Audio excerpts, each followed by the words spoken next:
Please subscribe करें और देखें मोरल एंटरटेनिंग स्टोरी। दोस्तों, हम अपने चैनल पर बहुत ही मेहनत से वीडियो बना रहे हैं। हमें आपके सपोर्ट की बहुत ज़रूरत है। आप एक लाइक करेंगे और एक छोटा सा ही सही कमेंट करेंगे, तभी हमारी वीडियो को प्यार मिलेगा और यूट्यूब की तरफ से रीच मिलेगी। तो कृपया करके आप एक लाइक और एक छोटा सा ही सही कमेंट कर दीजिए। धन्यवाद। भैरवगढ़ नामक राज्य में लीलावती नाम की एक राजकुमारी रहती थी, जिनकी सुंदरता के चर्चे हर राज्य में फैले थे।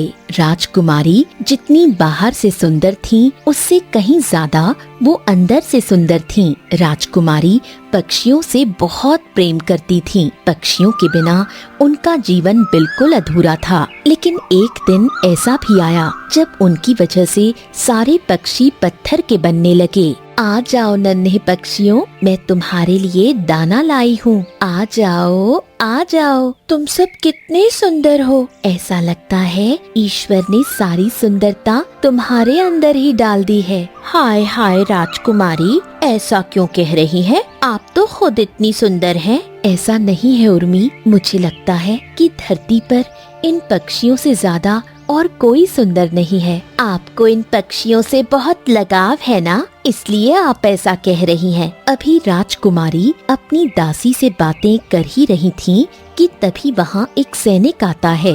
राजकुमारी की जय हो। राजकुमारी, महाराज ने आपको याद किया है। ठीक है, मैं अभी आती हूँ। जी पिताजी, आपने मुझे बुलाया? बेटी, हमें आपसे कुछ बात करनी है।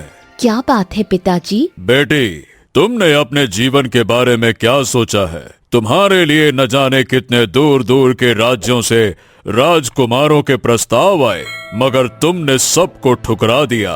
बताओ बेटा, आगे का क्या है फिर?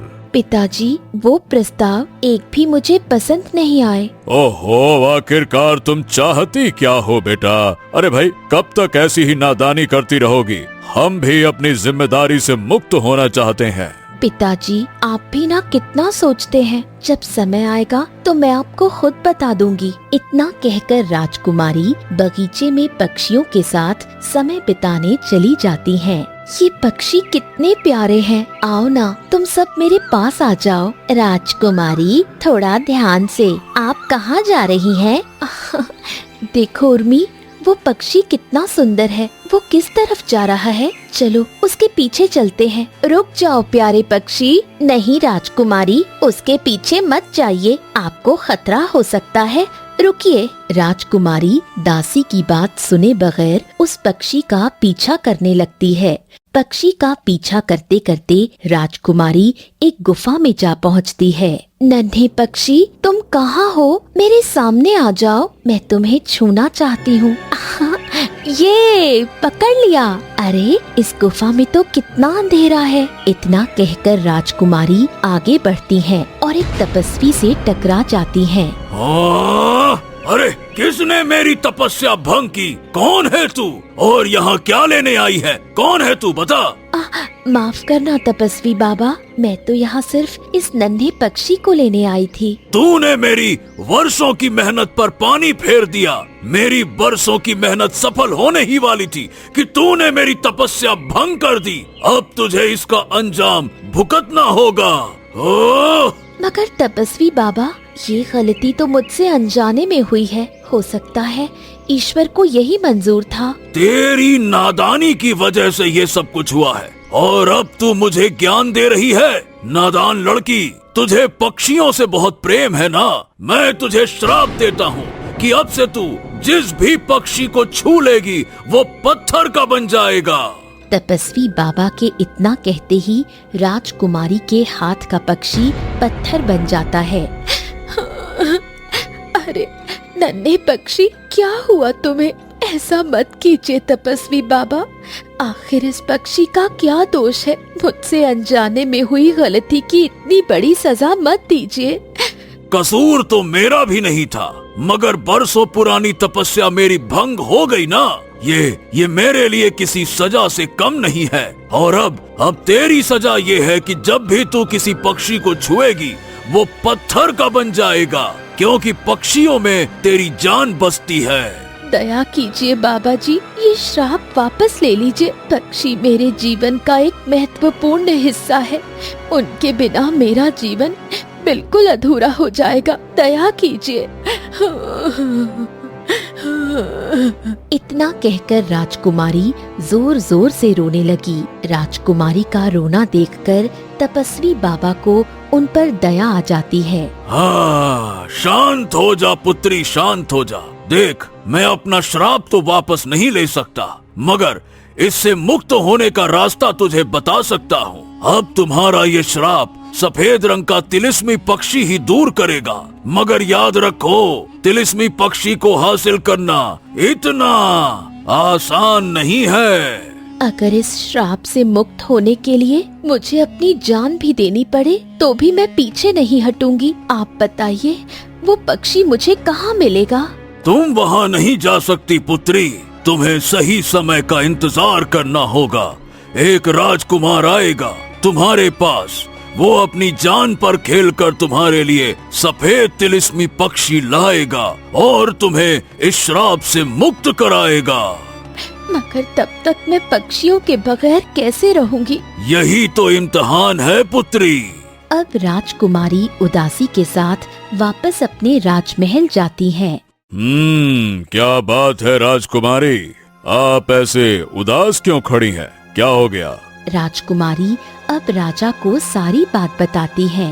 हो, मेरी बच्ची, तुम चिंता मत करो। मैं पूरे राज्य में क्या, बल्कि राज्य के बाहर भी यह घोषणा करवा दूंगा कि जो मेरी बेटी के लिए तिलिस्मी पक्षी लाएगा, उसी से मैं राजकुमारी का विवाह कर दूंगा। तुम चिंता मत करो राजकुमारी। राजा की बात सुनकर राजकुमारी बिना कुछ कहे अपने कमरे में चली जाती है। मुझे माफ कर दो नन्हे पक्षी, मेरी वजह से तुम्हें अपना जीवन पत्थर बनकर काटना पड़ रहा है। काश ये सब कुछ ना हुआ होता। अगली सुबह, अरे सुबह हो गई, पक्षियों को दाना डाल देती हूँ। ये लो, मेरे पास आ जाओ। अब राजकुमारी के छूते ही दो पक्षी पत्थर बन जाते हैं। अरे ये क्या, ये मैंने क्या किया? मैंने फिर से इन दोनों पक्षियों को पत्थर बना दिया। मैं कैसे भूल गई? क्या खबर है मंत्री जी? क्या कोई तिलिस्मी पक्षी लाने के लिए तैयार हुआ? महाराज, वैसे तो हमने सब जगह घोषणा करवा दी है, मगर कोई भी तिलिस्मी पक्षी लाने को तैयार नहीं है। कुछ दिन अब ऐसे ही बीत गए। एक दिन राजकुमारी नदी किनारे बैठकर उदास आंखों से पक्षियों से बातें कर रही थी। लगता है अब कभी भी मैं तुम्हें छू नहीं पाऊंगी। हे ऊपर वाले, तूने मुझे इतनी बड़ी सजा क्यों दी है? अभी राजकुमारी उन पक्षियों से बातें ही कर रही थी कि तभी अचानक वहाँ एक नौजवान आता है।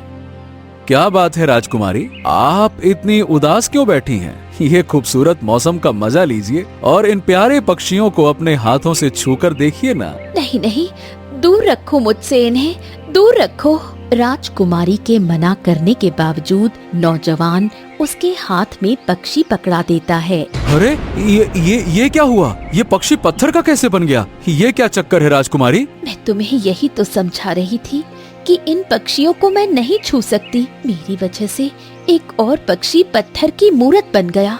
अरे मगर ये सब कैसे हुआ? राजकुमारी अब नौजवान को सारी बात बताती है, मगर अभी तक कोई भी राजकुमार नहीं आया जो मुझे इस श्राप से मुक्त कराए।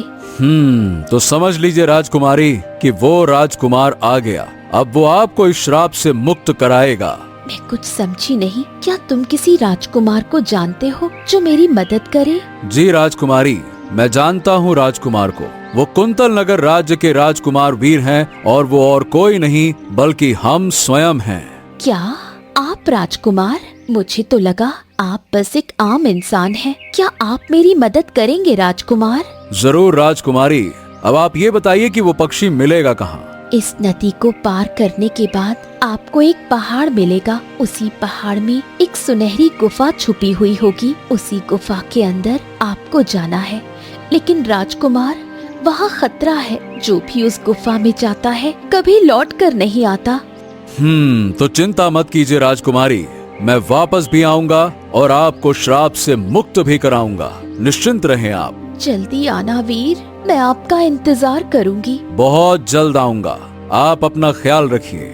इतना कहकर राजकुमार गुफा की तलाश में चल देता है। नन्हे पक्षी चलो, मैं तुम्हें भी अपने साथ वहीं ले चलती हूँ जहाँ सारे पत्थर के पक्षी हैं। उनके साथ तुम्हें भी रख देती हूँ। एक बार फिर से मुझे माफ कर दो। अब राजकुमारी उदासी के साथ राजमहल वापस लौटती है और महाराज को सारी बात बताती है। कितना बहादुर और विशाल हृदय वाला है वो राजकुमार जो अपनी जान की परवाह किए बगैर तुम्हारे लिए सफेद तिलिस्मी पक्षी लेने गया है।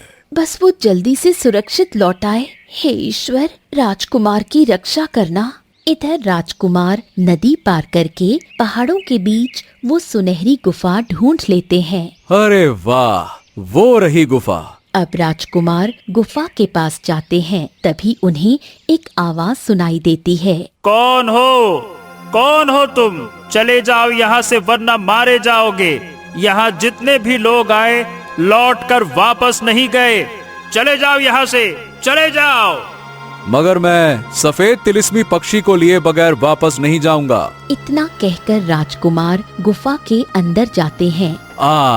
वो रहा सफेद तिलिस्मी पक्षी। अच्छा, तो तुम ही हो वो। अरे, तो तुम ही मुझे लौट जाने के लिए कह रहे थे। मैं कहता हूँ चलो मेरे साथ अब। मुझे हासिल करना इतना आसान नहीं है। जरा अपने पैरों के पास तो देखो। अरे, ये तो आग का दरिया है। अभी मैं इसमें पैर रख देता तो। हे भगवान, ए तिलिस्मी पक्षी, मैं तुम्हें किसी लालच या अपने स्वार्थ के लिए हासिल करने नहीं आया, बल्कि बहुत से पक्षी राजकुमारी के श्राप से पत्थर बन गए हैं। मैं उनके श्राप को दूर करने आया हूँ और उन पक्षियों की मदद करने आया हूँ। क्या एक पक्षी होकर तुम दूसरे पक्षियों की सहायता नहीं करोगे? मेरे हाथ में कुछ भी नहीं है। मैं तब तक तुम्हारी मदद नहीं कर पाऊंगा जब तक तुम मेरी बताई हुई 3 पहेली हल नहीं कर देते। 3 पहेली हल करते ही ये आग का दरिया गायब हो जाएगा। ठीक है, बताओ वो 3 पहेली, मैं अभी जवाब देता हूँ, पूछो। लेकिन याद रखो राजकुमार, तुम्हारा एक भी गलत जवाब ये आग का दरिया तुम्हें अपनी चपेट में ले लेगा और तुम मौत के घाट उतर जाओगे। मुझे अपनी जान की परवाह नहीं है, तुम मुझसे पहेली पूछो। तो ठीक है, पहली पहेली, वो कौन सी सुंदरता है जो दिखती नहीं मगर उसका मूल्य बाकी सुंदरता से अधिक है? वो है मन की सुंदरता। मन की सुंदरता बाकी सब सुंदरताओं से बढ़कर होती है। बिल्कुल सही जवाब। अरे, ये दरिया तो थोड़ा कम हो गया। हाँ, और जैसे जैसे तुम पहेली हल करते जाओगे ये आग का दरिया खत्म हो जाएगा। अब दूसरी पहेली, ऐसा कौन सा फल है जिसे खाए बगैर ही पता चलता है कि वो मीठा है या कड़वा? हाँ, कर्म का फल। जैसे कर्म होंगे वैसा फल मिलेगा। अच्छे कर्म का मीठा फल और बुरे कर्म का कड़वा फल। सही जवाब। अब सबसे आखिरी पहेली, ऐसी कौन सी चीज है जिसकी धार चाकू से भी ज्यादा तेज वार करती है? जुबान की तेजी। जुबान ही एक ऐसी धारदार चीज है जिसकी तेजी से हृदय छलनी छलनी हो जाता है। बिल्कुल सही जवाब। तुम अपनी परीक्षा में सफल हुए। अरे, ये आग का दरिया तो गायब हो गया। हाँ, अब चलो मेरे साथ तिलिस्मी पक्षी, चलो। अब तिलिस्मी पक्षी और राजकुमार दोनों राजकुमारी के महल आते हैं। महाराज की जय हो, महाराज की जय हो। महाराज, राजकुमार सफेद रंग का तिलिस्मी पक्षी लेकर आए हैं। अरे वाह वाह वाह, जल्दी से राजकुमार को बुलाइए, लेकर आइए। जो आज्ञा महाराज। अब राजकुमारी जल्दी से अपने कमरे से बाहर आती हैं। हाँ, मैंने अपना वादा पूरा किया राजकुमारी। इतना कहकर राजकुमार उस सफेद तिलिस्मी पक्षी को राजकुमारी के हाथ में दे देते हैं। अरे, आपने देखा पिताजी, ये पक्षी मेरे हाथों में पत्थर का नहीं बना। इसका मतलब मैं अपने श्राप से मुक्त हो गई। जी राजकुमारी, जाइए और उन पत्थर बने पक्षियों को छू लीजिए, वो अपने असली रूप में आ जाएंगे। अब राजकुमारी जैसे ही अपने हाथों से पत्थर के पक्षियों को छूती हैं। अरे वाह, ये पक्षी फिर से अपने असली रूप में आ गए। तुम्हारा बहुत बहुत शुक्रिया तिलिस्मी पक्षी। मुझसे ज्यादा राजकुमार आपका धन्यवाद, जिन्होंने अपनी जान पर खेलकर मुझे हासिल किया। हम आपका ये एहसान जीवन भर नहीं भूलेंगे राजकुमार। तो राजकुमार, हम अपनी बेटी राजकुमारी का हाथ तुम्हारे हाथ में देते हैं। लेकिन मगर पहले राजकुमारी से तो पूछ लीजिए महाराज, क्या वो वाकई में मुझसे विवाह करना चाहती भी हैं या फिर नहीं? मुझे मंजूर है। राजकुमारी अब श्राप से मुक्त होने के बाद पहले की तरह खुश रहने लगती हैं और राजकुमार के साथ उनका विवाह हो जाता है। प्लीज सब्सक्राइब करें और देखें मोरल एंटरटेनिंग स्टोरी। दोस्तों, हम अपने चैनल पर बहुत ही मेहनत से वीडियो बना रहे हैं। हमें आपके सपोर्ट की बहुत ज़रूरत है। आप एक लाइक करेंगे और एक छोटा सा ही सही कमेंट करेंगे, तभी हमारी वीडियो को प्यार मिलेगा और यूट्यूब की तरफ से रीच मिलेगी। तो कृपया करके आप एक लाइक और एक छोटा सा ही सही कमेंट कर दीजिए। धन्यवाद।